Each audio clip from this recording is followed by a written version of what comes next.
శ్రీ గురుభ్యో నమ. శ్రీ మహాగణాధిపతే నమ. శ్రీ మాత్రే నమ. Welcome to Meeravani YouTube channel. మీ డాక్టర్ సుందరి ప్రేక్షకులకు నమస్కారం. ఈరోజు మనం ఈ వీడియోలో ఫిబ్రవరి 14వ తారీఖు నాడు మకర రాశి నుండి కుంభరాశిలో రవి ప్రవేశం జరుగుతోంది. కుంభరాశిలో ఆల్రెడీ శని భగవాన్ సంచారం చేస్తున్నాడు. ఈ రవి శనుల కలయిక ఫిబ్రవరి 14 నుండి మార్చి 13 వరకు కూడా కుంభరాశిలో జరగబోతోంది.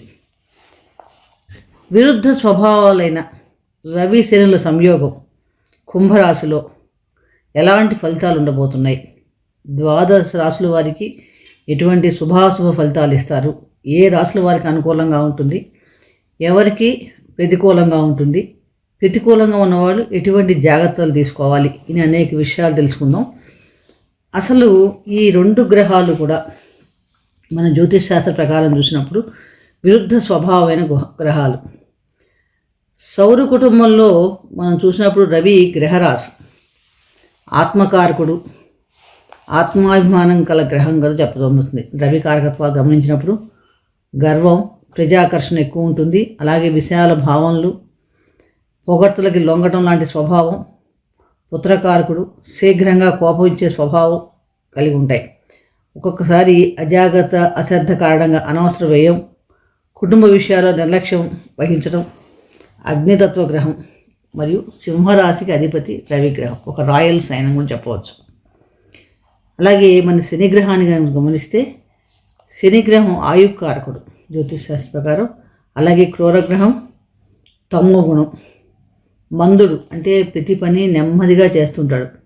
ఒక రాశికి తిరిగి రావటానికి 30 సంవత్సరాలు పడుతుంది శని భగవానుడికి. అలాగే ఎటువంటి ఇది వచ్చినా కూడా పగ స్వాధించుకునే స్వభావం కలిగినవాడు. ధర్మాన్ని, న్యాయాన్ని పట్టుకుంటాడు, ఆచరింపజేస్తాడు. ఒంటరితనం అంటే ఎక్కువ ఇష్టం ఉంటుంది. శుభ్రత కొంచెం తక్కువగా ఉంటుంది. అతిగా శ్రమ పడటం, నడవటం ఇలాంటివి ఎక్కువగా ఉంటాయి. కుటుంబ సౌఖ్యం తక్కువ. ప్రతి పనిలో కొంచెం ఆలస్యం, నిదానంగా ఇస్తుంటాడు ఫలితాలు. కొంచెం సోమరితనం, దీర్ఘ వ్యాధులు, తర్వాత శీతల స్వభావం కలిగి ఉంటాడు.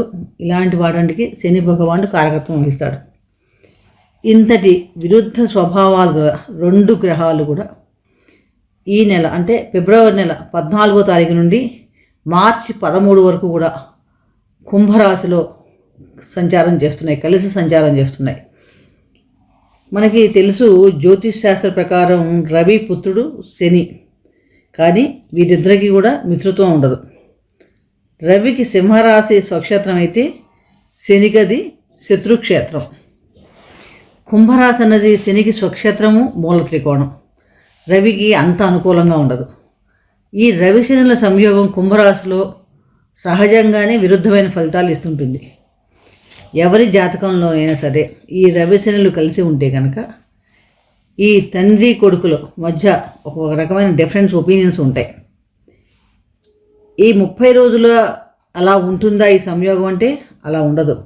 ఈ రెండు గ్రహాలు కూడా ఎప్పుడైతే 9 నుంచి 14 డిగ్రీల లోపల సంయోగం చెందుతాయో అప్పుడు మనకు ఒక యుద్ధ వాతావరణం లాంటిది ఉంటుందని చెప్పవచ్చు. అంటే అంత చాలా ప్రభావం, ఈ సంయోగ ప్రభావం చాలా ఎక్కువగా ఉంటుంది.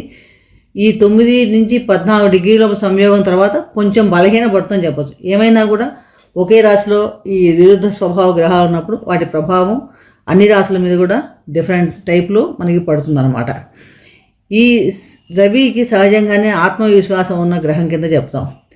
ఈ గ్రహం శని క్షేత్రంలో సంయోగం చెందడం వలన కొంచెం ఆత్మవిశ్వాసం తగ్గే ప్రభావం కనిపిస్తుంది. అలాగే జనరల్గా చూస్తే హార్ష్ బిహేవియర్ లాంటిది పెరగడం, అంటే కొంచెం కఠిన స్వభావం పెరగడం, వాగ్విధం జరగడం, ఘర్షణ వాతావరణం లాంటిది ఉండటం కూడా ఎక్కువగా కనిపిస్తుంది. అలాగే ప్రభుత్వ సంబంధమైన ఉద్యోగాల్లో ఉన్నవారికి కానీ, పొలిటికల్ సెక్టర్లో రాజకీయాల్లో ఉన్న వాళ్ళకి కానీ, లీగల్ సెక్షన్లో లాయర్లకి, లీగల్ సెక్షన్లో ఉన్న వాళ్ళకి, మెడికల్ ప్రొఫెషన్స్ ఉన్న వాళ్ళకి కూడా చాలా బాగుంటుంది.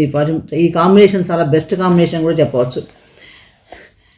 ఫిబ్రవరి 14 నుండి మార్చి 13 వరకు ఈ రవి శనుల సంయోగం కుంభరాశిలో మనకి ఇప్పుడు చూసినప్పుడు ఈ విరుద్ధ స్వభావం ఏ రాశుల వారికి ఎటువంటి ఫలితాలు ఇస్తాయి, మనం ప్రతికూలంగా ఉన్న వాళ్ళకి ఎటువంటి జాగ్రత్తలు తీసుకోవాలి అనే విషయాలు కూడా మనం ఇప్పుడు ఈ వీడియోలో తెలుసుకునే ప్రయత్నం చేద్దాం. ధనస్సు రాశి. ధనస్సు రాశి అంటేనే మూలా నక్షత్రం 4 పాదాలు, పూర్వాషాఢ నక్షత్రం 4 పాదాలు, ఉత్తరాషాఢ నక్షత్రం 1వ పాదం చెందిన వాళ్ళు ధనస్సు రాశి వారు. రాశ్యాధిపతి గురువు. ధనస్సు రాశికి కుంభరాశిలో ఈ రవిశని సంయోగం చాలా అద్భుతమైన ఫలితాలు ఇస్తుందని చెప్పవచ్చు. ఎందుకంటే ధనుసు రాశికి రవి భాగ్యాధిపతి. భాగ్యాధిపతి వచ్చి తృతీయ స్థానంలో తృతీయాధిపతితో కలిసి సంచారం చేస్తున్నాడు. దీనివల్ల అద్భుతమైన ధనయోగాలు ఏర్పడుతున్నాయని చెప్పవచ్చు. వీళ్ళకి ఎప్పుడైనా సరే రాజకీయ రంగాల్లో ఉన్న వాళ్ళకి కానీ, చక్కగా సర్వీస్ ఓరియంటెడ్ సేవ చేసే వాళ్ళకి కానీ వీళ్ళందరికీ కూడా చాలా బాగుంటుంది. అలాగే పెద్ద పెద్ద బిగ్ షాట్స్ అంటాం కదా, ఇండస్ట్రియలిస్ట్కి వాళ్ళకు కూడా ప్రభుత్వ సంబంధమైన విషయాలు అనుకూలత కలుగుతుంది. మంచి కానీ తండ్రి కొడుకుల మధ్య మటుకు కొంచెం సంబంధాలు కొంచెం దెబ్బతినే అవకాశాలు కనిపిస్తున్నాయి. సహజంగా సూర్య భగవానుడు భాగ్యాధిపతి అయి కుంభరాశి 3వ ప్లేస్లో తృతీయ స్థానం సంచారం చేసేటప్పుడు ఎలా ఉంటుందంటే సహజంగా శరీర ఆరోగ్యం చాలా బాగుంటుంది. అలాగే మనసు కూడా చాలా ఉల్లాసంగా ఉత్సాహంగా ఉంటారు. బంధువులతోనూ మిత్రులతో కూడా చక్కగా కలిసి ఉంటారు. దగ్గర ప్రయాణాలు ఉండడానికి కూడా అవకాశం ఎక్కువగా ఉంది. చిన్న చిన్న విదేశీ ప్రయాణాలు కానీ దగ్గర ప్రయాణాలు ఉంటాయి. ప్రయాణాలు కూడా లాభిస్తాయని చెప్పవచ్చు. ముఖ్యంగా ధనస్ప్రాప్తి, ధనాదాయం చాలా బాగుంటుంది. ఆర్థిక విషయాలు చాలా అనుకూలంగా ఉంటుంది. మీకు అనుకూల కార్యాన్ని సిద్ధి, మీకు ఇష్టం ఉన్న పనులను కలిసిన పనులన్నీ కూడా చక్కగా నెరవేరుతాయని కూడా చెప్పవచ్చు. దూర స్నేహితుల్ని కలుసుకోవడం లాంటివి కూడా మనకి ఈ సమయంలో కనిపిస్తోంది. అలాగే శని భగవానుడు తృతీయాధిపతి తృతీయ స్థానంలో స్వక్షేత్ర సంచారం చేస్తున్నాడు. ఈ సమయంలో ధన పరంగా చూసినప్పుడు ఒక మీడియా రంగంలో పనిచేసే వాళ్ళని, కమ్యూనికేషన్ రంగాల్లో వీటన్నిటికీ వాళ్ళందరూ కూడా చాలా మంచి అనుకూలంగా ఉంటుంది. అలాగే ఉద్యోగం కోసం ఎదురు చూసే వాళ్ళకి ఉద్యోగ ప్రాప్తి జరుగుతుంది. ప్రమోషన్స్ రావటం కానీ ఇలాంటివన్నీ చాలా అనుకూలంగా ఉంటాయి. ముఖ్యంగా సోదరుల వల్ల కానీ కింద పనిచేసే వాళ్ళందరి వల్ల కానీ లాభాలు కలుగుతాయని చెప్పవచ్చు. ఆరోగ్యం, చిన్న చిన్న ఉద్యోగాల్లో ఎవరైనా చేరాలనుకున్న, కొత్తగా ఉద్యోగాలు చేరాలని, మార్పు చేయాలనుకున్న చాలా అనుకూలంగా ఉంది కాలం. మొత్తం మీద ఈ అనుకూల రవి శనుల కలయిక కుంభరాశిలో ధనుసు రాశి వారికి చాలా అనుకూలమైన ఫలితాలే ఇస్తుందని చెప్పవచ్చు. ఎందుకంటే వీళ్ళకి ఫిజికల్ ఫిట్నెస్ కూడా చాలా బాగుంటుంది. శారీరక దారుఢ్యం పెరుగుతుంది. మంచి ఆరోగ్యంగా ఉంటారు ఈ సమయంలో కూడా. అలాగే మీ చేసే ఇన్వెస్ట్మెంట్లు, పెద్ద పెద్ద ఇన్వెస్ట్మెంట్ కూడా కొంచెం చూసి జాగ్రత్తగా సంయోగం, 2 భిన్న సత్వాలు సంయోగం జరుగుతున్నాయి కాబట్టి కొంచెం పెద్ద ఇన్వెస్ట్మెంట్ చేసే కొంచెం 1-2 సార్లు ఆలోచించి చేయండి. అలాగే జాబ్లో కానీ వ్యాపారాల్లో కానీ ఈ సమయంలో కూడా కొంచెం ఛాలెంజెస్ ఎదురయ్యే అవకాశాలు కూడా కనిపిస్తున్నాయి. అంత పెద్ద ప్రాబ్లం కాదు కానీ కొంచెం ఛాలెంజెస్ కూడా అవడానికి అవకాశం ఎక్కువగా ఉంది. అలాగే కొత్త ప్రాజెక్ట్స్ ఏమన్నా మీరు కొత్త ప్రాజెక్టులు పెట్టాలనుకుంటే కనుక దానికి సంబంధించిన పెట్టుబడులు అవన్నీ కూడా కొంచెం తెలుసుకొని జాగ్రత్తగా పెట్టండి. అలాగే వైవాహిక జీవితంలో కూడా చాలా మటుకు వైవాహిక జీవితంలో సంబంధాలు చాలా అనుకూలంగా ఉంటాయి. మొత్తం మీద చాలా మటుకు ధనుసు రాశి వారికి రవి కుంభరాశిలో సంచారం శని గ్రహంతో సంయోగించడం వలన ఆర్థిక పరంగా మటుకు చాలా అనుకూలంగా ఉంటుంది. ఉద్యోగపరంగా కూడా చాలా మటుకు అనుకూలంగా ఉంటుంది. ప్రయాణాలు కూడా లాభిస్తాయని చెప్పవచ్చు.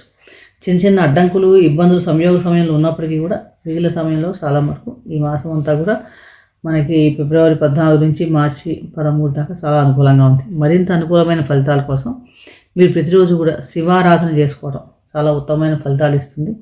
శనివారం శివాలయ దర్శనం చేసుకొని, శివుడికి అభిషేకం చేసుకొని, సూర్యారాధన చేసుకోవడం, సూర్య మంత్రాన్ని ఓం సూర్యాయ నమః అనే మంత్రాన్ని జపించడం చాలా ఉత్తమమైన ఫలితాలు కలుగుతాయి. ఈ వీడియో మీకు నచ్చినట్లయితే లైక్ చేయండి, షేర్ చేయండి. సబ్స్క్రైబ్ చేసుకోకపోతే సబ్స్క్రైబ్ చేసుకోండి. మరొక రాశి గురించి మరొక వీడియో తెలుసుకుందాం. సర్వే జనా సుఖినో భవంతు.